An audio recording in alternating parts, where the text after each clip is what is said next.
Halo Rek, selamat datang di The Mentoring by Kementerian Pendidikan Akademik. Kenalkan, saya Bagus. Saya di sini akan memecahkan persoalan matematika bisnis berdasarkan soal ujian UTS tahun 2023-2024. Untuk soal yang pertama itu kita tulis dulu diketahuinya, yaitu pada bulan pertama 2000 liter kita asumsikan menjadi A, dan setiap bulannya menghasilkan 500 liter kita asumsikan menjadi B.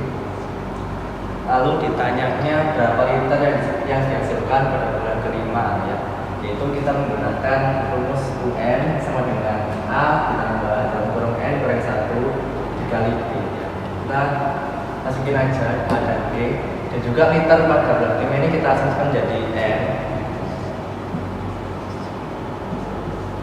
Nah, jadi U5 hanya 2000 tambah 5 kurang 1 kali B nya 500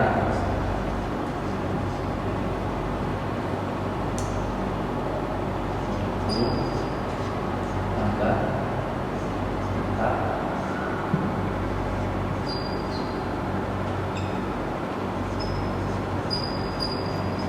4 kali 500 sama 2000, hasilnya adalah 4000. Nah, jadi pada bulan kelima kita menghasilkan sebanyak 4000 liter. Setelah mencari UN, langkah kedua yaitu sekarang mencari jumlah liter yang dihasilkan sampai bulan kelima. Kita menggunakan rumus SN sama dengan N per 2 buka kurung A ditambah UN tutup kurung. Nah, jadi langsung masukin aja S5. Nah, 5 per 2 A nya 2000 ditambah UN nya tadi udah diperhitungkan yaitu 4000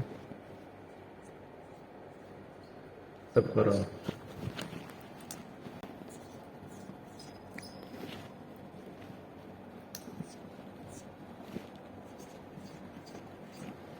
Ribu kali 5 sama dengan 15.000 liter.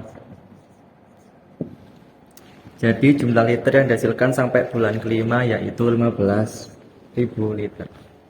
Untuk soal yang kedua yaitu mencari jumlah uang yang harus dikembalikan pada saat pelunasan. Nah, ditulis dahulu diketahuinya yaitu pinjaman pokoknya 10 juta, bunga pinjamannya 2% per tahun, dan jangka waktunya adalah 6 tahun. Nah, untuk menjawab pertanyaan hitung berapa jumlah uang yang harus dikembalikan pada saat pelunasan, kita mencari total bunga dahulu, yaitu dengan cara pinjaman pokok dikali bunga pinjaman dikali dengan jangka waktunya.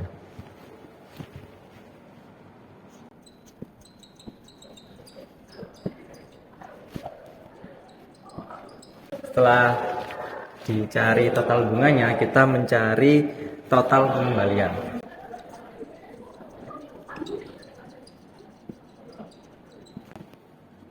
Nah, untuk mencari total pengembalian itu membutuhkan rumus yaitu pinjaman pokok ditambah dengan total bunga yang udah kita perhitungkan tadi. Jadi 10 juta ditambah total bunga yaitu 1.200.000 yaitu 11.200.000.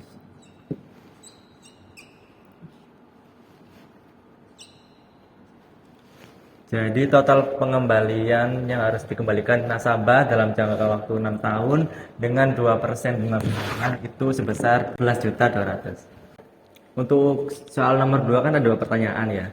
Yang kedua itu hitung berapa jumlah uang yang harus dikembalikan nasabah apabila pembayaran bunga dibayar tiap semester. Nah, itu sama untuk stepnya. Pertama mencari total bunga. Perbedaannya itu ada di waktu. Soalnya di 6 tahun itu ada 12 semester.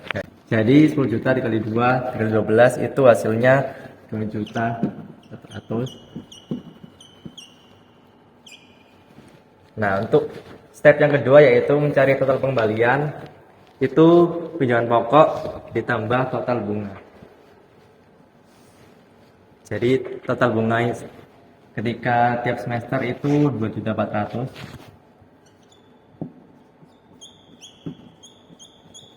maka hasilnya 12.400.000. Maka total pengembalian yang harus dikembalikan nasabah apabila bunga dibayar tiap semester itu 12.400.000. Untuk nomor 3, kita tulis dulu diketahuinya, yaitu biaya tetapnya atau fixed cost-nya 15.000, biaya variabel atau PC-nya 150Q, fungsi penerimaannya atau P-nya 220Q.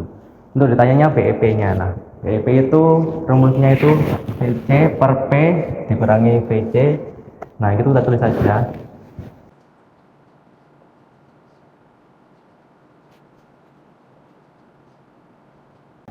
15.000 dibagi 70 hasilnya 214,28.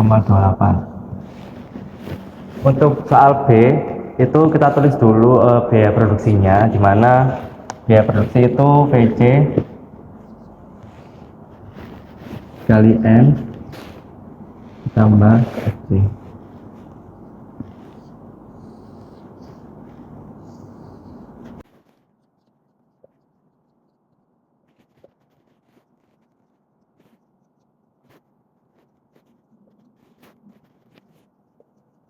Setelah mencari biaya produksi, langkah kedua yaitu mencari biaya penerimaan, yang dimana rumusnya itu P kali N. Nah, N-nya ini didapat dari soal yang dimana perusahaan memproduksi sebanyak 200 unit. Nah, itu kita tulis aja. Untuk P-nya 220 kali 200, hasilnya 44.000. Setelah mencari biaya produksi dan juga biaya penerimaan, kita mencari laba atau ruginya. Nah, itu biaya penerimaan dikurangi biaya produksi.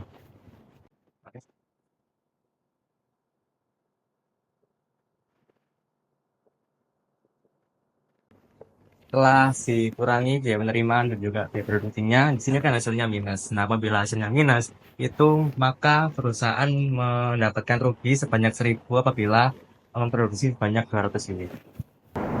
Untuk nomor 4, kita disuruh mencari keseimbangan pasar sebelum pajak. Nah, itu ditulis dulu diketahuinya, yang dimana PD atau demand atau permintaan itu 15 min Q, sedangkan PS atau supply atau penawaran itu 3 plus 0,5 Q, sedangkan pajaknya sama dengan 3. Untuk soal nomor A itu kita mencari keseimbangan pasar sebelum pajak, yang dimana menggunakan rumus PD sama dengan PS. Nah, itu dimasukin aja.